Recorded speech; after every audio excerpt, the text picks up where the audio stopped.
بسم الله الرحمن الرحيم إن الحمد لله نحمده ونستعينه ونستغفره ونؤمن به ونتوكل عليه ونعوذ بالله من شرور أنفسنا ومن سيئات أعمالنا من يهده الله فلا مضل له ومن يضلله فلا هادي له وأشهد أن لا إله إلا الله وحده لا شريك له وأشهد أن محمدا عبده ورسوله أما بعد فيا أيها الناس أوصيكم عباد الله وإياي أولا بتقوى الله قال الله تعالى يا أيها الذين آمنوا اتقوا الله حق تقاته ولا تموتن إلا وأنتم مسلمون وقال تعالى أيضا يا أيها الناس اتقوا ربكم الذي خلقكم من نفس واحدة وخلق منها زوجها وبث منهما رجالا كثيرا ونساء واتقوا الله الذي تساءلون به والأرحام إن الله كان عليكم رقيبا وقال تعالى أيضا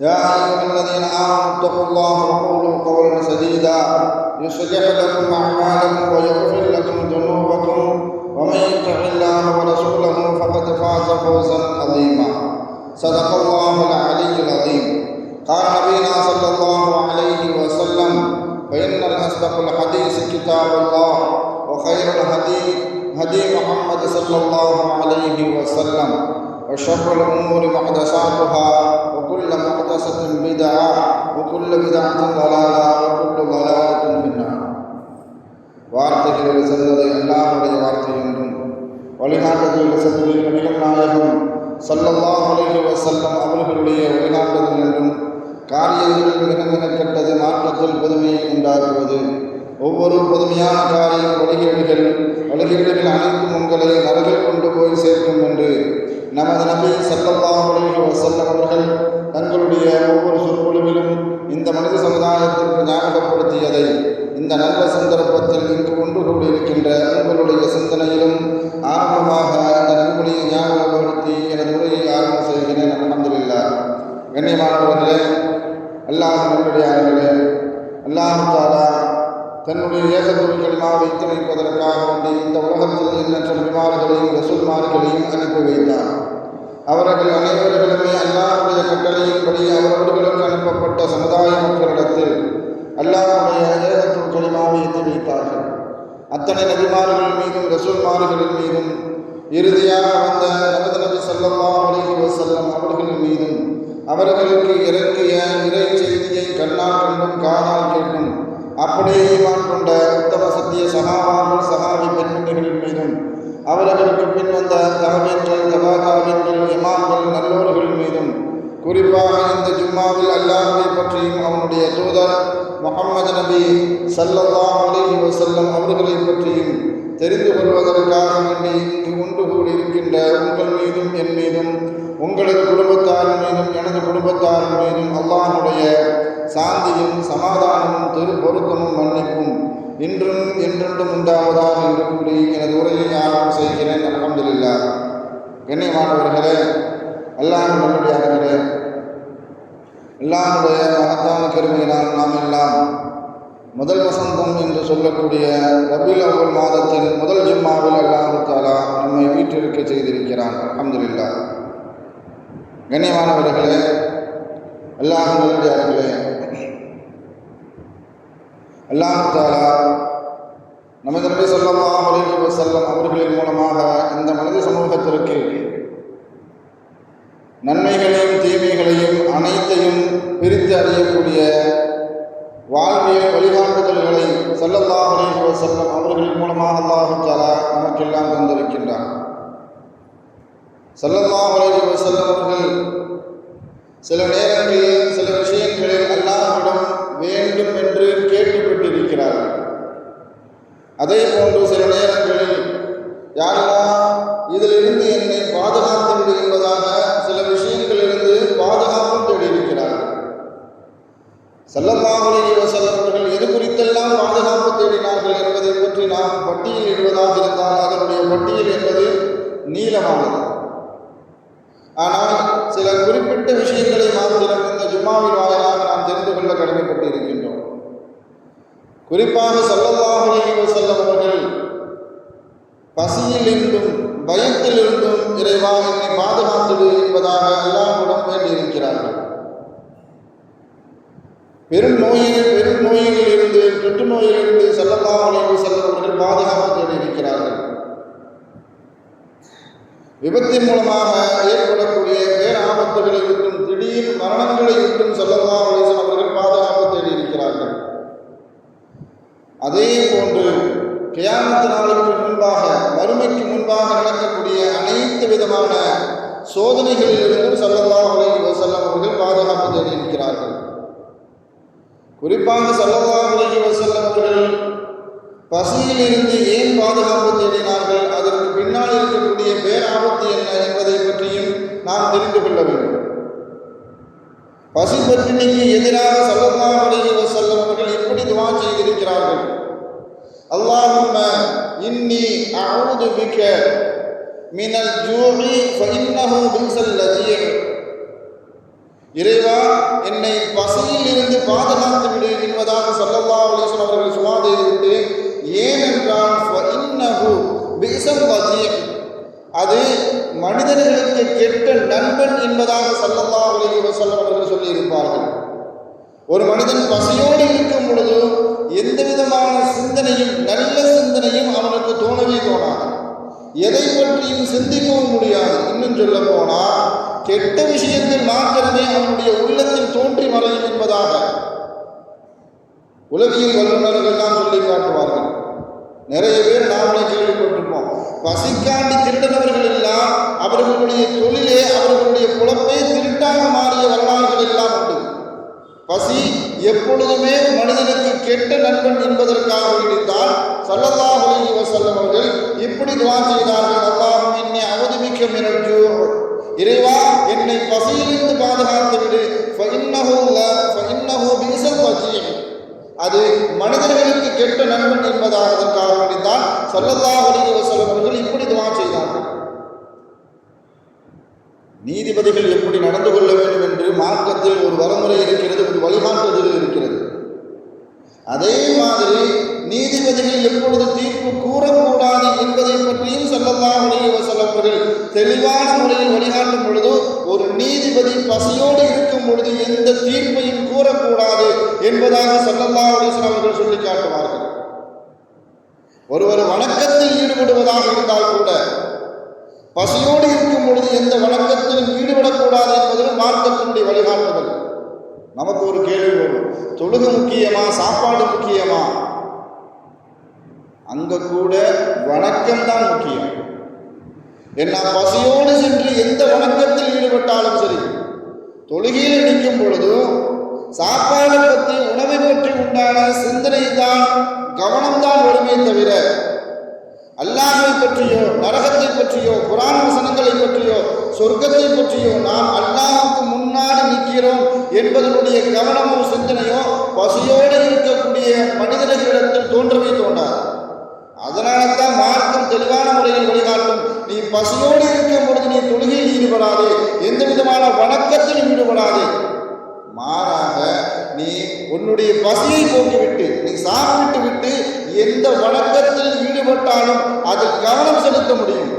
அந்த வணக்கத்தில் உனக்கு ஒரு ஓர்மை வரும், நல்ல விதமான சிந்தனைகள் வரும். அப்படி இல்லை என்றால் உனக்கு தீய சிந்தனைகளும் எந்த வணக்கத்தில் ஈடுபட்டு கொண்டிருக்கிறாயோ அந்த வணக்கத்தினுடைய எந்த கவனமும் வராது என்பதற்காக நீ பசியோடு இருக்கும் பொழுது எந்த வணக்கத்திலும் ஈடுபடாதே என்பதாகத்தான் மார்க்கம் நமக்கு தெளிவான முறையில் வழிகாட்டும். ஸல்லல்லாஹு அலைஹி வஸல்லம் அவர்களிடத்துல பலமுறை கேள்வி கேட்கப்பட்டதில் ஒரு கேள்வி, மார்க்கத்தில் சிறந்த செயல் எது என்பதாக கேட்கும் பொழுது ஸல்லல்லாஹு அலைஹி வஸல்லம் அவர்கள் பதில் கூறினார்கள், பசித்தோருக்கும் ஏழைகளுக்கும் நீ உணவளிப்பது தான் உனக்கு சிறந்த அமல் என்பதாக. நான் குர்ஆனிலும் சரி ஹதீஸிலும் சரி உணவளிப்பதை பற்றி அதிகமான வசனங்களும் அதிகமான நபிமொழிகளும் வந்திருக்கிறது. பசித்தோருக்கு உணவளிப்பதை பற்றி சர்வதேச அளவில் எத்தனை நாட்டு மக்கள் பசியோடு இருக்கிறார்கள் என்பதை நாம் பட்டியலிட்டு கூட முடியும். அந்த அளவுக்கு பசி பட்டினியோடு எத்தனையோ ஏழை நாட்டு மனிதர்கள் எல்லாம் வாழ்ந்து கொண்டிருக்கிறார்கள். குறிப்பாக நிகழ்காலத்தில் பசியின் காரணமாக, பட்டினியின் காரணமாக குழந்தைகளில் இருந்து பெரியவர்கள் வரைக்கும் தன்னுடைய உயிரை பறிகொடுத்துக் கொண்டிருக்கக்கூடிய காசா மக்கள், பசியின் காரணமாகவே குழந்தைகளிலிருந்து பெரியவர்கள் வரைக்கும் பல ஆயிரம் உயிர்கள் பறிபோய் கொண்டிருக்கக்கூடிய மிக சோகமான நிகழ்வுகள் அங்கு நடந்து கொண்டிருக்கிறது. அவர்களை பற்றியும் இந்த ஜும்மாவின் வாயிலாக நாம் நினைவு கூற கடமைப்பட்டிருக்கிறோம். அல்லாஹ் நபியிடத்துல கேட்பான், நபியே, மார்க்கத்தையும் மறுமை நாளையும் மறுக்கக்கூடியவனை பற்றி உங்களுக்கு தெரியுமா என்பதாக. நாமெல்லாம் தொழுகையில் அதிகமாக ஓதக்கூடிய ஒரு அத்தியாயம் சூரத்துல் மாஹூன் 107வது அத்தியாயம், அரைத்தல்லது கல்வி வித்தீன் என்று தொடங்கக்கூடிய அந்த சூரா. அந்த சூறாவினுடைய ஆரம்பத்திலிருந்து நபிட்ட அல்லாஹ் கேள்வி கேட்டுட்டு அதற்குண்டான பதிலையும் அல்லாஹ் சொல்லிக் கொண்டு வருவான். அரைத்தல்லது கல்வி வித்தீன், நபியே, மார்க்கத்தையும் மறுமை நாளையும் மறுக்கக்கூடியவனை பற்றி உங்களுக்கு தெரியுமா அப்படின்னு கேட்டுட்டு அல்லாஹ் தஆலா அடுத்த வசனத்துல சொல்லி காட்டுவான், ஃபதாலிகல்லதி யதுல் யதீம், யாரெல்லாம் ஆதரவற்ற அனாதைகளை விரட்டுகிறார்களோ, ஆதரவுகரம் நீட்டவில்லையோ, அவர்கள்தான் மார்க்கத்தையும் மறுமை நாளையும் வெறுக்கக்கூடியவர்கள், மறைக்கக்கூடியவர்கள் என்பதாக. அடுத்த வசனத்தில் அல்லாஹ் சொல்லி காட்டுவான், வலா யஹுல்லு அலா தஆமில் மிஸ்கீன், தாங்களும் கொடுப்பதில்லை, கொடுக்கக்கூடியவர்களையும் தடுக்கின்றார்களே, அவர்கள் தான் மார்க்கத்தையும் பொய்யாக்குகிறார்கள், மறுமை நாளையும் பொய்யாக்குகின்றார்கள். இவர்களுக்கெல்லாம் தயாரிக்கப்பட்ட ஒரு இடம் இருக்கிறது. இது போன்ற சிந்தனையில் யார் வாழ்வார்களோ, யாரெல்லாம் அனாதைகளை ஆதரவளிக்கவில்லையோ, பசித்தோருக்கு உணவளிக்கவில்லையோ, கொடுப்பவர்களையும் யாரெல்லாம் தடுக்கின்றார்களோ, அவர்களுக்காக தயாரிக்கப்பட்ட இடம்தான் சக்கர். எல்லாம் நரகத்தை, பல நரகங்கள் அல்லாஹ் தஆலா தயாரித்து வச்சிருக்கிறான். குறிப்பாக சக்கர் என்ற ஒரு நரகத்தை அல்லாஹ் தஆலா தயாரித்து வைத்திருக்கிறான். அதில் இருக்கக்கூடியவர்களிடத்தில் வெளியில் இருக்கிறவங்க கேட்பாங்களாம், மா சலகக்கும் ஃபீ சக்கர், இந்த சக்கர் என்ற நரகத்தில் நீங்க ஏன் வந்தீங்க என்பதாக கேட்கும் பொழுது அவர்கள் சொல்லி காட்டுவார்களாம், காலு நம்னக்கும் மினல் முஸல்லீன், தொழுகை நடக்கும்போது நாங்கள் தொழுகல, நாங்கள் பொதுபோக்காக இருந்தோம், எங்களுடைய வியாபாரத்தை கவனித்தோம், வாரம் ஒரு முறை மாத்திரமே தொழுது வந்தோம். அப்படிப்பட்ட தொழுகையாளிகளுக்காக வேண்டி தயாரிக்கப்பட்ட இடம் சக்கர். அடுத்து சொல்லுவாங்க, ஏழைகளுக்கும் வறியோர்களுக்கும் அனாதைகளுக்கும் நாங்கள் உணவளிக்கவில்லை. பசித்தோர்கள் என்ற இடத்தில் பசியோடு வந்த நேரத்தில் கூட நாங்கள் உணவளிக்காமல் விட்டுவிட்டோம். அதன் காரணத்தினால் நாங்கள் சகர் என்ற நரகத்திற்கு சொந்தக்காரர்களாக எல்லாம் பாதுகாக்கிறோம். நாம் ஒரு விஷயத்தை சிந்திச்சு பார்க்கணும். உணவளிக்காமல் இருப்பதன் காரணத்தினால ஒருவர் நரகத்திற்கு செல்கிறார் என்று சொன்னால் அது எவ்வளவு பெரிய குற்றமாக, பாவமாக மார்க்கத்தில் பார்க்கப்படுகிறது. அல்லாஹ் சூழலால் இந்த அளவுக்கு எச்சரிக்கப்படுகிறது என்பதை நாம் உணர வேண்டும். குர்ஆனிலும் ஹதீஸிலும் உணவு கொடுப்பதை பற்றி பலவிதமான சிறப்புகள் சொல்லப்பட்டிருக்கிறது. அதே மாதிரி அது யாரெல்லாம் கொடுக்காமல் தடுக்கின்றார்களோ, கொடுக்காமல் இருக்கின்றார்களோ, அவர்களுக்குடைய வேதனையை பற்றியும் அவர்களுக்குண்டான இழிவை பற்றியும் அல்லாஹ் குர்ஆனில் பேசுவான். ஒவ்வொரு வெள்ளிக்கிழமையும் நாம் ஓதக்கூடிய ஒரு அத்தியாயம் சூரத்துல் கஹஃப். அந்த கஹஃபினுடைய அத்தியாயத்தில் அல்லாஹ் 4 விதமான வரலாறுகளை பற்றி அல்லாஹ் சொல்லி காட்டுவான். அதில் 3வது பேசக்கூடிய வரலாறு தான் மூசா அலைஹிஸ்ஸலாம் அவர்களும் ஹித்ர் அலைஹிஸ்ஸலாம் அவர்களும் சந்தித்து கொண்ட அந்த நிகழ்வை பற்றி அல்லாஹ் தஆலா குர்ஆனில் பேசுவான். அவர்கள் பயணப்பட்ட அந்த பயணத்தினுடைய சம்பவத்தை பற்றியும் அந்த நிகழ்ச்சியை பற்றியும் அல்லாஹ் தஆலா பேசிக்கிட்டே வருவான். அது பேசிக்கிட்டே வரும் பொழுது அவர்கள் ஒரு ஊரை கடக்கின்றார்கள். அந்த ஊர் மக்களிடம் தன்னுடைய பசிக்காக வேண்டி 2 பேரும் உணவு கேட்ட நேரத்தில் அந்த ஊர்வாசிகள் எப்படி நடந்து கொண்டார்கள் என்பதை பற்றி அல்லாஹ் குர்ஆனில் பதிவு செய்யும் பொழுது அல்லாஹ் எப்படி சொல்லி காட்டுவா, ஹத்தா இதா அத்தயா அஹ்ல கரியத்தின் இஸ்ததஅமா அஹ்லஹா, அல்லாஹ் அழகா சொல்லி காட்டுவான். ஹத்தா இதா அத்தயா, அந்த இருவர்களும் அந்த ஊர்க்காரர்களை சந்தித்த பொழுது தனக்கு பசிக்கின்றது உணவுக்காரர்கள் என்று சொல்லி காட்டும் பொழுது அகல கரிய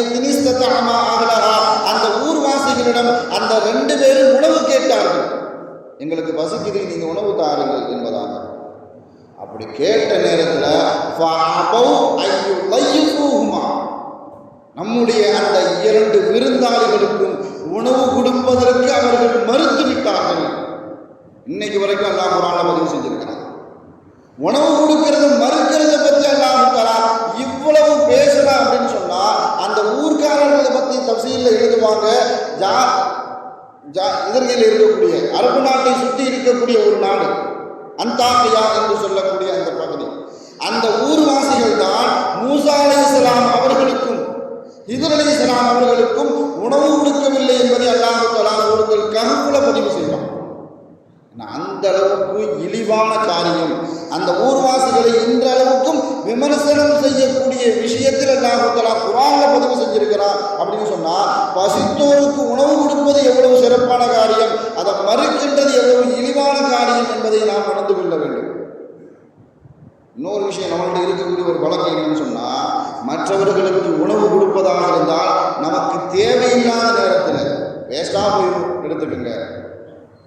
அதே மாதிரி எனக்கு அந்த உணவு பிடிக்காது அப்படி கொடுக்கறது இல்லை, எனக்கு தேவையில்லை அப்படி கொடுக்கறது இல்லை, அதன் மீது எனக்கு எந்த நாட்டமும் இல்லை, அந்த மாதிரி சமயத்தில் கொடுக்கறத பற்றி அல்லாஹ் சொல்லல. சூரத்து தஹர் என்று சொல்லக்கூடிய ஒவ்வொரு ஜும்மா நாளிலும் வெள்ளிக்கிழமை சுபூஹ்ல 2வது ஆயத்தில் ஓதக்கூடிய அத்தியாயம் சூரத்து தஹர்.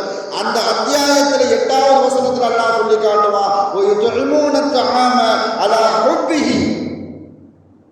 அந்த உணவு உனக்கு தேவை, அந்த உணவு உங்களுக்கு ரொம்ப பிடிக்கும், அந்த உணவின் மீது உங்களுக்கு ஆசை இருக்கிறது, ரொம்ப பிரியம் இருக்கிறது, தேவை இருக்கும் பொழுது கொடுக்கணும்.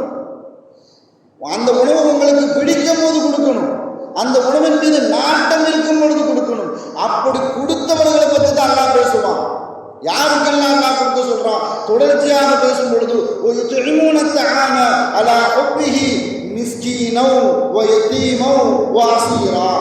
ஏழைகளுக்கு கொடு, அனாதைகளுக்கு கொடு, சிறைவாசிகளுக்கு கொடு, கைதிகளுக்கு கொடு என்பதாக அல்லாஹ் தஆலா பட்டியலிட்டு சொல்லி காட்டுவான். இவர்களுக்கு நீ கொடுக்கும் பொழுது அந்த உணவுடைய தேவை உனக்கு இருக்கணும், அந்த உணவின் மீது ஆசை இருக்கணும், அந்த உணவு உனக்கு பிடித்ததாக இருக்கணும். அப்படி கொடுக்கும் பொழுது அல்லாஹ் குர்ஆன்ல பாராட்டுறான். நாம வரலாறு கேள்விப்படுறோமா இல்லையா? ஸல்லல்லாஹு அலைஹி வஸல்லம் அவர்கள்ட்ட வந்து ஒரு சஹாபி கேட்கிறாங்க, யா ரசூலல்லாஹ், இன்னைக்கு இரவு நான் உங்களுடைய விருந்தாளியாக ஆகலாமா? அப்போ ஸல்லல்லாஹு அலைஹி வஸல்லம் கேட்பாங்க, இந்த மனிதரை யார் தன்னுடைய விருந்தாளியாக பொறுப்பேற்றுக் கொள்கிறார்? ஒரு சஹாபி என்ன செய்வாங்க, ஏன் வீட்டுக்கு வாங்க அப்படின்னு கேட்பாங்க. அவர் பணக்காரர் இல்லை, ஏழை, பரம ஏழை, குழந்தைகளுக்கு மாத்திரமே அவர்களுடைய வீட்டில் உணவு இருக்குது. மனைவிட்டு போய் கேட்குறாங்க. நாம் தகவல் சொல்லாமல் எந்த விருந்தாளியும் வீட்டுக்கு கூப்பிட்டே போக முடியாது. இந்த காலகட்டத்தில் யாரை கேட்டு கூப்பிட்டு வந்தீங்கன்னு சொல்லி நமக்கு மறுகேள்வி வரும். வீட்டில் உங்களுக்கு எனக்கு மட்டும்தான் சாப்பாடு இருக்குது, வேணா கடையில் வாங்கி கொடுத்துக்குங்க. அந்த மாதிரி சூழல் இந்த காலம்.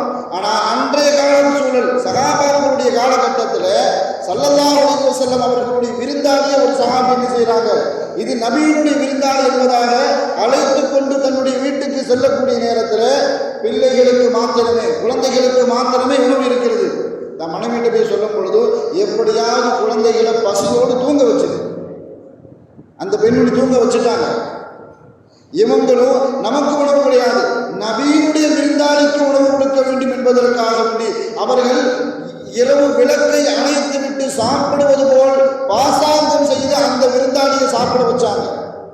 அல்லாஹ் மறுநாள் குர்ஆன் வசனத்தை இறக்கிட்டான். தங்களுக்கு தேவை இருக்கும் பொழுது, தங்களுக்கு அந்த உணவின் மீது ஆசை இருக்கும் பொழுது, தனக்கு பிரியமான உணவு இருக்கும் பொழுது மற்றவர் தன்னை விடவும் மற்றவர்களை முற்படுத்தினார்கள். தபூக்கு போற பத்தி நாம கேள்விப்பட்டிருப்போம். 3 சஹாபிகள் குத்துயிரும் கொலையுருமாக இருக்கக்கூடிய நேரத்தில், தண்ணீருக்காக வேண்டி தேவை இருக்கிற நேரத்தில் ஒரு சஹாபி அந்த குத்துயிரும் கொலையுருமா இருக்கக்கூடிய முதல் சஹாபியை கொண்டு தண்ணீர் கொடுக்க போவாங்க. பக்கத்தில் இருக்க சஹாபி தண்ணிக்காக வேண்டி தண்ணீர் கேட்பாங்க.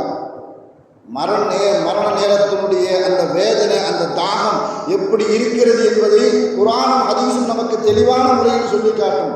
அந்த நேரத்தில், உயிர் போகக்கூடிய நேரத்தில் கூட அந்த சஹாபி சொல்லுவாங்க, அந்த தோழருக்கு தண்ணியை கொடுங்க.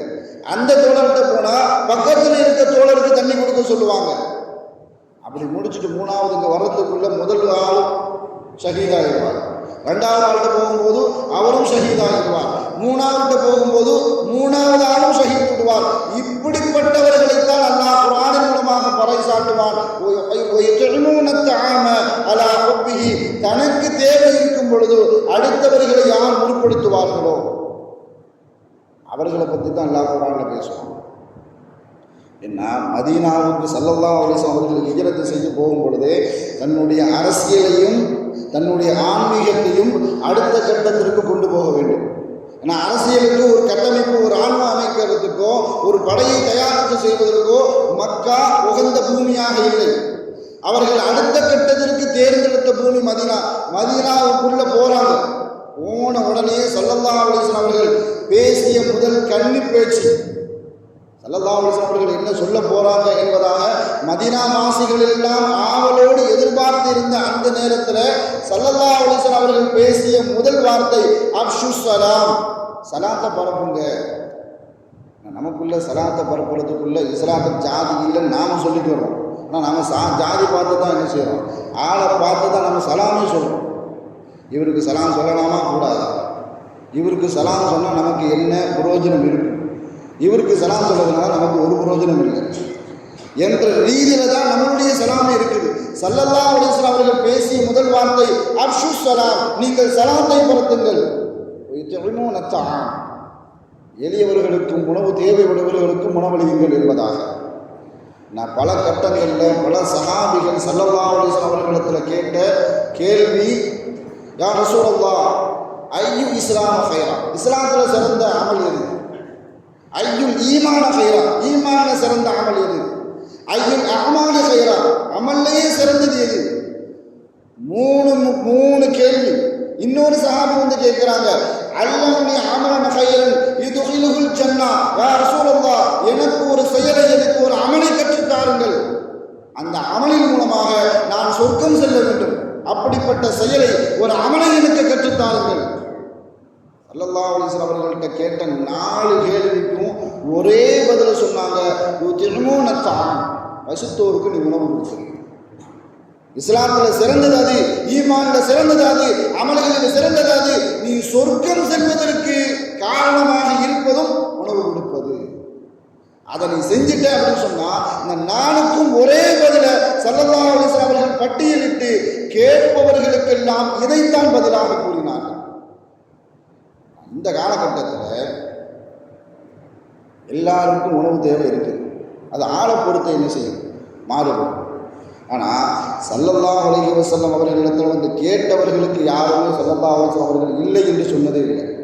நாம் என்ன நினச்சிட்டு இருக்கோம்னு சொன்னால் பணக்காரர்கள் மாத்திரமே இதை கொடுக்க வேண்டும் அப்படின்னு அர்த்தம் இல்லை. அதனால தான் ஸல்லல்லாஹு அலைஹி வஸல்லம் அவர்கள் கவனமாக ஒரு வார்த்தையை உபயோகப்படுத்தினார்கள். உங்களிடத்தில் அரை துண்டு பேரித்தம்பளம், முழு பேரிச்சம்பளம் கூட இல்லை, அரை துண்டு பேரிச்சம்பளம் உங்கள்கிட்ட இருக்குது, அதுல இருந்து பாதியை கொடுத்தாவது, அதாவது காவாசியை கொடுத்தாவது நரக நெருப்பில் இருந்து உங்களை நீங்கள் பாதுகாத்துக் கொள்ளுங்கள் அப்படின்னு சொன்னா, கொடுக்கிறதுல இருக்க முக்கியத்துவம், சிறப்பு, கொடுக்காமல் இருப்பதனால் ஏற்படக்கூடிய ஆபத்து, வேதனை என்பதை உணர்த்துவதற்காகவே வசதி படைத்தவர்களுக்கு மாத்திரம் இந்த உத்தரவல்ல. வசதியே இல்லை, உங்ககிட்ட அரை துண்டு பேரிச்சம்பளம் இருக்குது, பாதி டிஃபன் தான் சோறு இருக்குது, உங்ககிட்ட எவ்வளவு இருக்குதோ அதுல இருந்து கொஞ்சத்தை கொடுத்தாவது மற்றவர்களுடைய பசியை போட்டுவிடும். ஏழைகளுக்கு பசியை போக்கு, பசித்தோர்களுக்கு பசியை போக்க வேண்டும். இது சிறைவாசிகளுக்கு பசியை போக்கு, அனாதைகளுக்கு பசியை போக்கு, விருந்துவாளிகளுக்கும் விருந்தோம்பலின் மூலமாக பசியை போக்கிவிடு. நோம்பாளிகள் உங்களிடத்தில் வந்தாலும் நோம்பு திறக்க கொடுப்பதன் மூலமாக பசியை போக்கு என்பதைத்தான் ஸல்லல்லாஹு அலைஹி வஸல்லம் அவர்கள் எடுத்துரைத்தார்கள். மனிதர்களை தாண்டி மற்ற ஜீவராசிகளுக்கு கொடுப்பதன் மூலமாக சொர்க்கத்தை நீங்கள் பெற்றுக்கொள்ளலாம் என்று உரைத்த மார்க்கம் இந்த மார்க்கம். நாம் கேள்விப்பட்டிருப்போம் வரலாறு.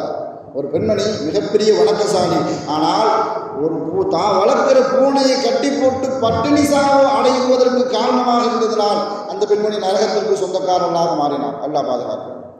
ஆனால் இதே இன்னொரு பெண்மணி விபச்சாரியாக இருந்து தாகத்தின் காரணமாக தன்னை சுற்றி வந்த நாய்க்கு தன்னுடைய காலுறையை கழற்றி அதை நனைத்து அந்த நாய்க்கு தண்ணீர் புகட்டியதன் காரணத்தினால் அல்லாஹ் அந்த பெண்மணிக்கு நன்றி செலுத்தினான். மாத்திரமல்ல, அவளுடைய பாவத்தை மன்னித்து அவளை சொர்க்கத்திற்கு சொந்தக்காரியாக மாற்றினான். ஏன்னா கொடுப்பது என்பது அல்லாஹ்வுடைய குணம், கொடுப்பது என்பது நபியினுடைய குணம்.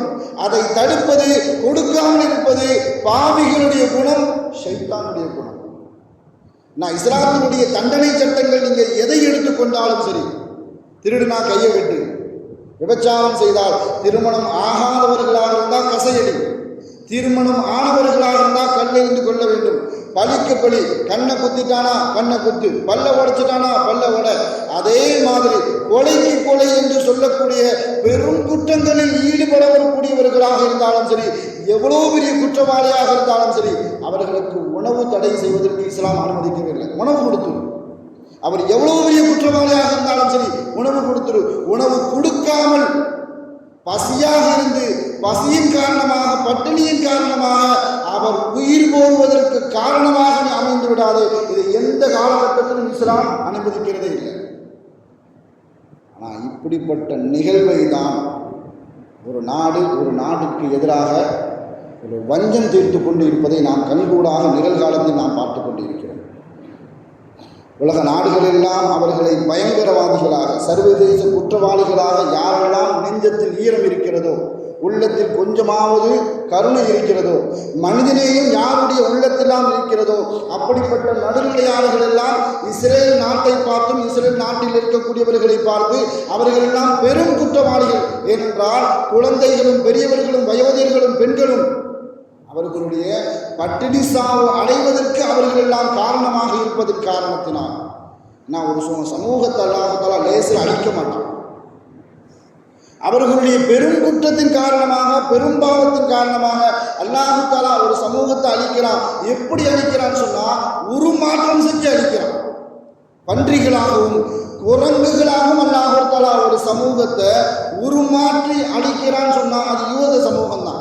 குர்ஆனையும் வரலாறுகளையும் ஹதீஸுகளையும் நாம் எடுத்து பார்த்தோம்னு சொன்னால் இவர்கள் எந்த அளவுக்கும் மனித சமூகத்திற்கு எதிரானவர்கள் என்பதை நாம் தெள்ள தெளிவாக உணர்ந்து கொள்ள முடியும். ஆனால் அந்த உருமாற்றி அழிப்பதற்கு முழு தகுதி உடையவர்கள் யூதர்கள். நாம் மற்றவர்கள் மீது எந்த விதமான இரக்கமும் படாதவர்கள் யூதர்கள். நான் அப்படிப்பட்ட இரக்கம் கெட்ட மனித உரிமை மீறலைத்தான் இஸ்ரேல் பலஸ்தீனுடைய காசா மக்களின் மீது நிகழ்த்தி கொண்டிருக்கிறது. பட்டினி சாவு ஏற்படுவதற்கு ஒரு மனுஷன் சாப்பிடாமல் இருக்கிறதுக்கு பல காரணங்கள் இருக்கும். உணவு இல்லை, அது உணவுக்கு கிடைக்கல, அதனால நான் இன்னைக்கு பட்டினி கிடப்பேன், நாளைக்கு நான் சாப்பிட்டுருவேன். உணவு எல்லாம் இருக்குது, எனக்கு நோய், அதனால அந்த உணவை என்னால் சாப்பிட முடியாது. ஆனால் காசாவுடைய மக்களுக்கு அப்படிப்பட்டது இல்லை, எல்லாம் ஆரோக்கியமாக இருக்கிறாங்க, ஆனால் பட்டினி சாவு. ஏன்? உணவை தடை விதித்திருக்கிறார்கள், உள்ளக்க போக முடியாத அளவுக்கு. அண்டை நாட்டில் இருக்கக்கூடிய அனைத்து நாடுகளும் யாருடைய உள்ளத்தில் மனிதநேயம் இருக்கிறதோ அவர்கள் எல்லாம், அந்த தன்னார்வம் தொண்டு செய்யக்கூடிய மனிதர்கள் எல்லாம் லாரி லாரியாக கிட்டத்தட்ட 6000 கண்டெய்னர் லாரி அங்கே நிற்குது. காசாவுடைய எல்லை பகுதியில் உள்ளக்க போக முடியாத அளவுக்கு நிறுத்தி வைத்திருக்கிறார்கள். பல நாள் நிறுத்தி வைத்ததன் காரணமாக பல உணவுகள் கெட்டு போகிவிட்டது. கெட்டு போனால் நீ தூர தட்டுனாலும் உள்ளக்க ஒரு பருக்க கூட போகக்கூடாது என்ற ரீதியில எல்லை பகுதியில் நிறுத்தி வச்சிருக்கிறாங்க. எந்த அளவுக்குன்னு சொன்னால் உள்ளக்க பெண்களும் குழந்தைகளும் யாரெல்லாம் உணவு கொடுப்பதற்காக வேண்டி உள்ளே சென்றிருக்கிறார்களோ, மருத்துவம் பார்ப்பதற்காக வேண்டி யாரெல்லாம் மருத்துவர்கள் சென்றிருக்கிறார்களோ அவர்களுக்கு இந்த நிலைமை தான் ஏற்பட்டு கொண்டிருக்கிறது. சமீபத்தில் நாம் ஒரு புகைப்படத்தை, ஒரு காணொலியை பார்த்துருப்போம். காசாவினுடைய 27 வயதான முகமது சாஃபிர் என்று சொல்லக்கூடிய ஒரு இளைஞன். அந்த இளைஞன் எலும்பும் தோளுமாக பிடிப்பதற்கு கொஞ்சம் கூட சதை இல்லாமல் அவனுடைய ஜனாசாவை வைத்துக்கொண்டு அந்த பலஸ்தீன மக்கள், அந்த காசா மக்கள் அரபு நாட்டு மன்னர்களை பார்த்து கேட்குறாங்க, இந்த இளைஞன் பெருவியாதியின் காரணமாக மரணமடையவில்லை, வெறும் பசியின் காரணமாக, பட்டினியின் காரணமாக மரணமடைந்திருக்கிறான். அரபுகளே இதோ பாருங்கள், அவ்வளோதான் அவங்களுடைய கோரிக்கை. நீங்கள் எங்களுக்கு உணவு தாருங்க, அப்படி செய்யுங்க, இப்படி செய்யுங்க, அப்படிலாம் இல்லை. ஆனால் இதே அரபுகள் என்ன செஞ்சிருக்கிறாங்கன்னு சொன்னால், பாகிஸ்தானுக்கும் இந்தியாவுக்கும் சண்டை நடக்காம நான் தடுத்து விட்டேன், அதனால எனக்கு நோபல் பரிசு தர வேண்டும் என்பதாக அமெரிக்க அதிபர் ட்ரம்ப் கோரிக்கை வச்சார். அதே ட்ரம்ப் தான் பலஸ்தீனில் இருக்கக்கூடிய காசா மக்கள் பட்டினி சாவுக்கு காரணமாக இருக்கக்கூடிய இஸ்ரேலுக்கு ஆதரவு தெரிவிக்கக்கூடிய அதே ட்ரம்புக்கு அரபு நாட்டு மன்னர்கள் எல்லாம் ஒரு விமானத்தை பரிசா கொடுத்திருக்கிறாங்க. உங்களுக்கு நோபல் பரிசு கிடைக்குமோ இல்லையோ, அமைதிக்கான நோபல் பரிசு கிடைக்குமோ இல்லையோ, நாங்கள் உங்களுக்கு சொந்தமாக பயன்படுத்தக்கூடிய ஒரு விமானத்தை தருகிறோம். ஆனால் பக்கத்தில் உள்ள நாடு பட்டினியினாலும் பசியினாலும் அங்கு இருக்கக்கூடிய ஆயிரக்கணக்கான மக்கள் இறந்து கொண்டு இருக்கிறார்கள், மரணித்துக் கொண்டு இருக்கிறார்கள். எந்த விதமான கவலையும் கிடையாது. அல்லாஹ் குர்ஆன்ல ஒரு வரலாறை பற்றி பேசுவான், சாலிஹ் அலைஹிஸ்ஸலாம் அவர்களுடைய வரலாறு. இந்த வரலாறு அல்லாஹ் என்ன சொல்லுவான்னு சொன்னால், சாலிஹ் அலைஹிஸ்ஸலாம் அந்த மக்கள் சமூக கூட்டத்தார்கள் இடத்துல நான் தான் நபி, என்னை ஏற்றுக்கங்க அப்படின்னு சொன்ன நேரத்தில் நீங்கள் ஏதாவது அற்புதத்தை காட்டணும் அப்படின்னு சொன்னாங்க. சாலிஹ் அலைஹிஸ்ஸலாம் ஒரு பாதையில் இருந்து ஒரு பெண் ஒட்டகத்தை வர சொன்னாங்க. கர்ப்பமான ஒரு பெண் ஒட்டகம், உலகத்தில் யாராலையும் செய்ய முடியாத ஒரு ஒட்டகம். அப்படி கண்ணாடி காட்டியதுக்கு கூட அவங்க என்ன செய்யலை, ஈமான் கொள்ளலை.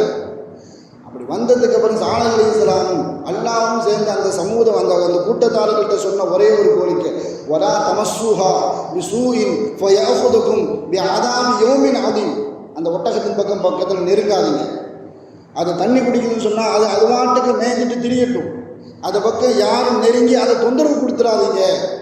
அப்படி தொந்தரவு கொடுத்துருக்கீங்கன்னு சொன்னால் சொல்ல முடியாத மகத்தான வேதனை, பெரிய வேதனை, அல்லாஹ் அவங்களை தண்டிச்சிருவான் அப்படின்னு அல்லாஹ் கண்டிக்கிறான். சாலிஹ் அலைஹிஸ்ஸலாமும் கண்டித்தார்கள். இன்னொரு இந்த வரலாறு பற்றி அல்லாஹ் குர்ஆனில் பல இடங்களில் பேசுவான். அப்போ அப்படி அல்லாஹ் சொன்னதுக்கு அப்புறம் இவங்க என்ன செஞ்சாங்கன்னு சொன்னால், அல்லாஹ்ட்ட இருந்து என்ன வேதனை தான் வரும் பார்க்கலாம் என்பதற்காக வேண்டி, விசும்புக்காக வேண்டி ஃபாகரூஹா ஃபாஸ்பஹூ நாதிமீன் அல்லாஹ் அதிலேயே பேசுவான். அடுத்த வசனத்தில் அல்லாஹ் சொல்லி காட்டும் பொழுதும் அதில் உலகத்திலே ஒரு கேடு கெட்டவன், ஒரு துர்பாக்கியசாலி அந்த ஒட்டகத்தினுடைய கால் நரம்பை அறுத்து விட்டான். இங்க ஒருத்தனை பத்தி தான் அல்லாஹ் பேசுவான். இன்னொரு இடத்துல அவர்கள் அறுத்து விட்டார்கள், அதை அவர்கள் அறுத்து விட்டார்கள் சொல்லி பன்மையா பேசுவான். நமக்கெல்லாம் தெரிஞ்ச சூரத்துல் லா உக்ஸிமு பிஹாதல் பலது, சூரத்துல் பலதுல சூரத்து ஷம்ஸில் அல்லாஹ் பேசுவான். இதிம்பாக அஷ்பாஹா, கால் நரம்பை வெட்டி விட்டார்கள். அதில் பாதிக்கு மேலே அந்த சூறா முடிகிற வரைக்கும் இந்த சமூக கூட்டத்தார்களை பற்றியும் சாலிஹ் அலைஹிஸ்ஸலாம் அவர்களுடைய வரலாறு பற்றி அந்த சூறாவில் அல்லாஹ் பேசிக்கிட்டே வருவான். அங்கே அல்லாஹ் ஒருமையில பேசுவான், இங்கே அல்லாஹ் பன்மையில பேசுவான். என்ன காரணம் சொன்னால், ஒரு பாவம் செய்யும் பொழுது அதை தடுப்பதற்கு எல்லா விதமான திராணியும் இருந்தும் தகுதியும் இருந்தும் யார் தடுக்கவில்லையோ அவர்களும் அந்த பாவத்திற்கு உட்பட்டவர்கள் தான் என்பதை உணர்த்துவதற்காக வேண்டி அவர்கள் சேர்ந்து அந்த ஒட்டகத்தினுடைய காலை முறித்து விட்டார்கள் என்பதாக அல்லாஹ் பதிவு செய்வான். ஆனால் வெட்டினது ஒருத்தன் தான், ஆனால் வேடிக்கை பார்த்தவர்கள் பல பேர். அதே மாதிரி இஸ்ரேல் தன் பக்கத்தில் இருக்கக்கூடிய பலஸ்தீனை கொடுமைப்படுத்திக் கொண்டிருக்கிறார்கள்.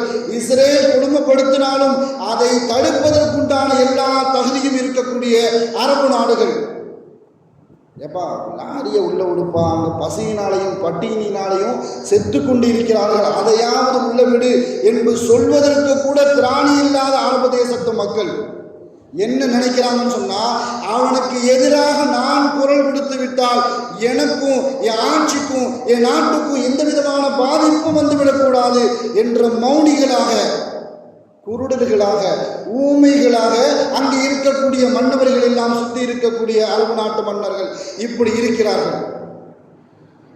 இவர்களும் சாலிஹ் அலைஹிஸ்ஸலாத்தினுடைய ஒட்டகத்தை அறுத்தவர்களும் அதை வேடிக்கை பார்த்தவர்களும் ஒன்றாகத்தான் அல்லாஹ்வுடைய சன்னிதானத்தில் பதில் சொல்ல வேண்டும் என்பதை நாம் புரிந்து கொள்ள வேண்டும்.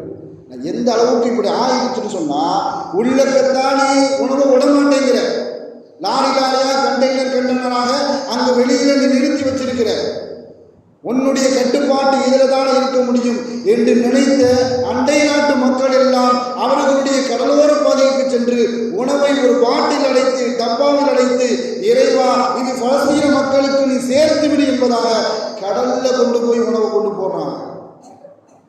எப்படியாவது பலஸ்தீன மக்களுடைய, காசா மக்களுடைய அந்த உணவு தேவை, அந்த பட்டினிச்சாவை தடுப்பதற்கு நாம் எப்படியாவது ஒரு உறுதுணையாக இருக்க வேண்டும் என்று யாருடைய நெஞ்சத்தில் ஈரம் இருக்கிறதோ, யாருடைய உள்ளத்தில் மனிதாபிமானம் இருக்கிறதோ அவர்கள் எல்லாம் இப்படிப்பட்ட செயலில் ஈடுபட்டு கொண்டு இருக்கிறார்கள்.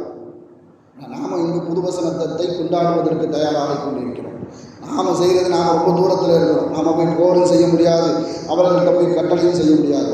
நாம் செய்கிறது யாரெல்லாம் அவர்களுக்கு சுபிட்சமான வாழ்க்கை கொடு, அவர்கள் சந்தோஷமான வாழ்க்கை கொடு, அவர்களுடைய பட்டினியிலிருந்தும் பயத்திலிருந்தும் பசியிலிருந்தும் காசா மக்களுக்கு விடுதலை கொடு என்பதை நாம் ஒவ்வொரு நேர தொழுகைக்கு பிறகும் நாம் துவா செய்ய கடமைப்பட்டு இருக்கிறோம். மாத்திரமல்ல, அவர்களுக்கு எதிராக சதி செய்து கொண்டு இருக்கின்ற அந்த யூத பயங்கரவாதியான இஸ்ரேல் மக்களும் அந்த இராணுவமும் அந்த ஆட்சியும் அழிவுக்கு உட்படுத்த வேண்டும் என்பதையும் சேர்த்தே கேட்பதற்கு நாம் தகுதி படைத்தவர்களாக, தகுதி உள்ளவர்களாக, கடமை உள்ளவர்களாக நாம் இருக்கிறோம் என்பதை இன்னைக்கு மறந்துவிடக்கூடாது.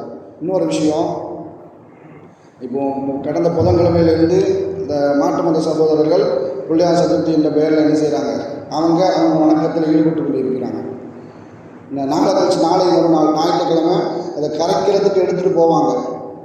அந்த நேரத்தில் லீவ், அந்த விடுமுறை நாள்னால நம்முடைய பிள்ளைகளையோ இளைஞர்களோ அவர்கள் போகக்கூடிய பாதையில் போய் நிற்காமல் இருக்கிறது நமக்கும் நம்ம ஊருக்கும் நம்ம மார்க்கத்திற்கும் சிறந்த செயல்.